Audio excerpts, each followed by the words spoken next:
আসসালামু আলাইকুম ওয়া রাহমাতুল্লাহি ওয়া বারাকাতুহু। বিষয় পুরুষের নীরব কান্না। সমাজ হয়তো নারীর চোখের জলটা দেখে, কিন্তু হাসির আড়ালে লুকিয়ে থাকা পুরুষের নীরব যন্ত্রণাটা কজন দেখতে পায়? প্রতিটি পুরুষের বুকের ভেতরেও একটা ঝড় ওঠে, যা হয়তো কখনো প্রকাশ পায় না।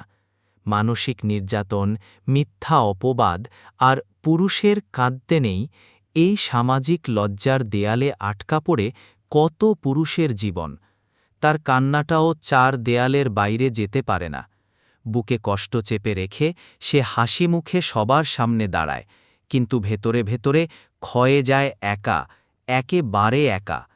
কাঁদার জন্য একটা কাঁধও সে পায় না।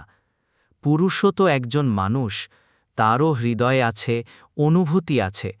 আসুন আমরা নারী পুরুষের ভেদাভেদ ভুলে মানুষ হিসেবে একে অপরের পাশে দাঁড়াই, শোনার চেষ্টা করি সেই না বলা কথাগুলো, বোঝার চেষ্টা করি সেই নীরব কান্নাগুলো। কারণ প্রতিটি মানুষেরই ভালো থাকার অধিকার আছে।